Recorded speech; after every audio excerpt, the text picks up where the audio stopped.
Hi, little wildcats. We're doing pirates this week at school, so I thought I would do some fun pirate experiments with you. If the camera can come closer, I'll show you what I have. I have a treasure box for my pirate week. And like any good pirate, I've got some treasures in it. I'll show you what they are, okay? This is really an egg carton, but you guys can make this at home. So I've counted out 18 different treasures. I haven't filled it all yet, but I have, my first treasure is this huge marshmallow, which is good for treasure number 1. And because I like chocolate chips, I have 18 chocolate chips for number 18. But like any good pirate, I have some coins in here besides some foods. And I want to show you an experiment with these coins. I have pennies. I've got 6 pennies here, and I'd like to show you how we can best clean them. When you guys do this experiment at home, you should look for pennies that are dated 1982 or earlier. Your parents could help you find it. On each penny, there's a date, and it's right near Abraham Lincoln's chest, I guess, the date of the penny. So if you use pennies that are 1982 or older, not more recent pennies like from 2016 or anything, it'll work best for the experiment. So what we're going to do is we're going to find out which kind of liquid will best clean our pennies. These ones are really shiny. But these ones that I had in my treasure box that I need to shine up are the same kind of coin, but they're not shiny at all. They're kind of dull and even a little green. So I want to fix them up. I'm going to take the first penny and I'm going to put it in a jar into which I've placed some lemon juice. You can either use lemon juice if you have it at home or squeeze some from a lemon if you have it. I have a tablespoon of lemon juice in here and a teaspoon of salt. Okay, let's see what happens when we place this in here. Okay. We're going to place it in and then we're going to leave it for just a few minutes. So that's our first container. Our second container is going to have some vinegar in it. I put a tablespoon of vinegar and a teaspoon of salt in this container. And I'm going to put my dirty penny in there. The third one, I've put some soap in and some salt. Soap cleans a lot of things, right? Maybe it'll shine on my penny. I'll put that in there. And the last one, I just have some water. Sometimes water will clean off things. I have some water and even a little salt because I put salt in each of these. So that's the one thing, that's the constant. That's the same in all 4. So I'm going to put my penny in there. Okay. I'll save my other 2 pennies so we can compare what happens to these. Now, while we're letting this penny cleaning experiment go on, I want to show you another experiment. And that is, I don't know, not so much an experiment, it's just a cool thing to see. We'll put a penny down here, actually a couple in case I mess up a little.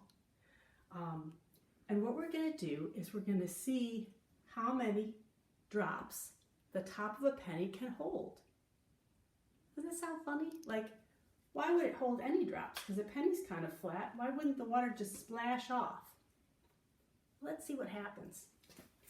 I'm going to count them out. 1, 2, 3, 4, 5, 6, 7, 8, 9, 10, 11, 12, 13. Now, can you notice in the camera that the liquid is kind of rounded on top of the penny? And if it splashed over onto the paper, you would see the paper get wet. It's still being held up in that penny. And that penny's not a bowl. Why is it holding like that? Oh, too many. That was, I think I lost count, but I think it was like 16 drops. When it was holding on the penny, the reason why is because the water could stick to itself enough to stay in a shape on the penny and not splash over. If you feel a penny, it's got a tiny little ridge. I can flick it with my nail. Can you hear that maybe? It's a tiny little ridge on the penny, and it's going to hold the water a little bit. And then the rest of the work is being done by the water itself. It's going to hold to itself and create that rounded top that you saw.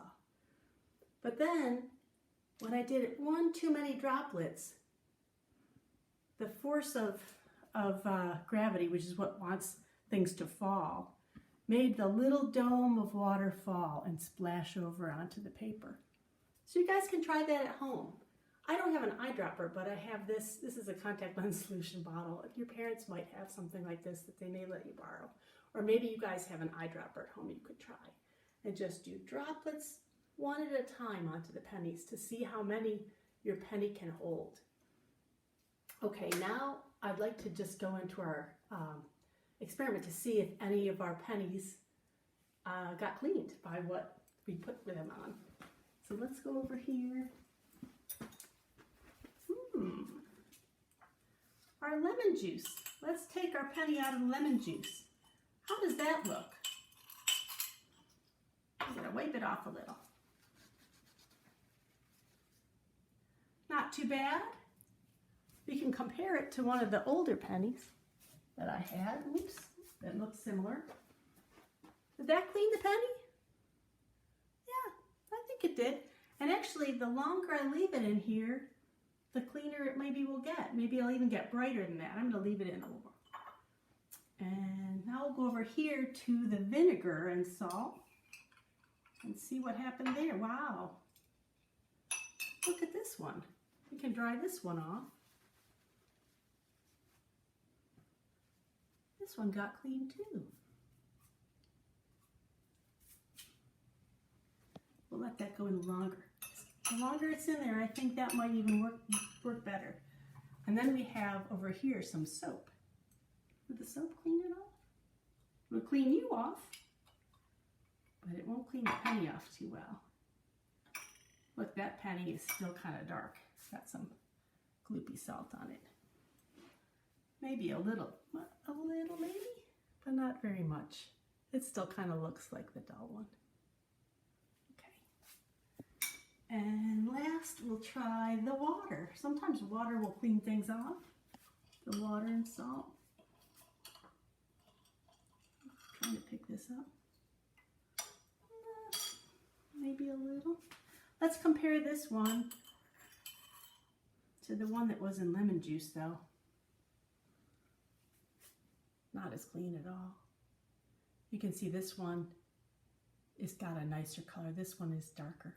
Just not as bright. This is the true copper color that a penny is supposed to be. Pennies before 1982 were made out of all copper, and copper is a certain kind of metal.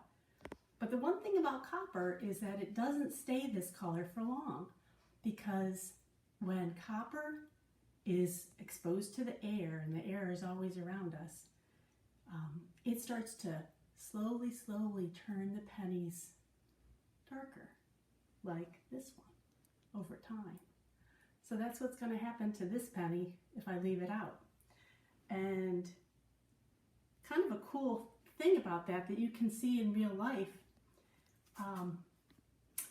is something that's happened to the Statue of Liberty. I'll show you what this sounds kind of funny. Why am I talking about Statue of Liberty?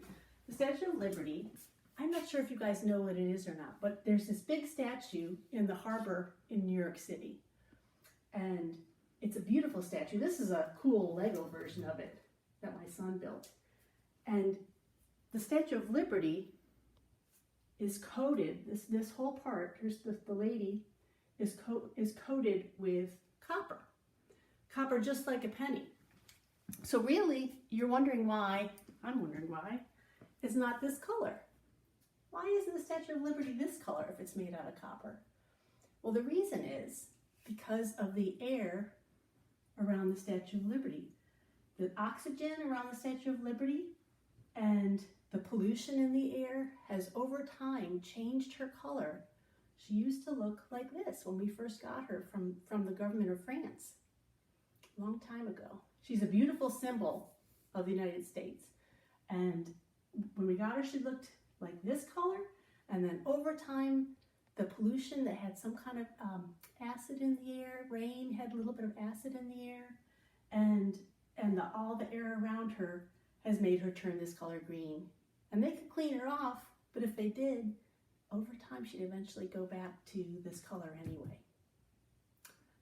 So the last thing I want to show you guys is how can we make this color, this bright penny, turn this color. We have pennies that are kind of like this, but you guys can try this at home. It's going to take too long to show you now. I'm going to start this now, and I'll send pictures to Mrs. Orr when it turns color in a couple days, I think. I put some vinegar, just vinegar, and only a couple drops of it on this paper towel. And I'm going to add this penny. Oops, actually, I don't think I did that. I did the vinegar. Yeah, I'm going to add that now. I'm going to add a couple drops of vinegar to this paper towel. Not a lot, just a few. More than a couple drops, but just a little. And then I'm going to seal it up. And hopefully what will happen is in a few days we'll see this penny and the air in it and the vinegar around it. The penny will turn green, hopefully, just like the Statue of Liberty. The last thing I wanted to tell you guys is how come these two things, the lemon juice and the vinegar and the salt, how come they cleaned off the penny? And how come the soap didn't work, or the water didn't really work? That's because after the copper, just like the Statue of Liberty, is exposed to oxygen and pollutants and things, and it gets all dark, it has something called an oxidation on it. That's a little too much for you guys for me to talk about with you, except for what you need to know is it creates the air and other elements around make a penny go from shiny to dull can be reversed by something with a little bit of acid in it. And both lemon juice and vinegar have acid in them. And the soap doesn't, and the water doesn't. So these two things were able to be cleaned because of acid in the liquids that I poured in. It's a lot of information, guys, but you can try this at home. I hope you do, and I'll send the information to your parents so they can try it with you.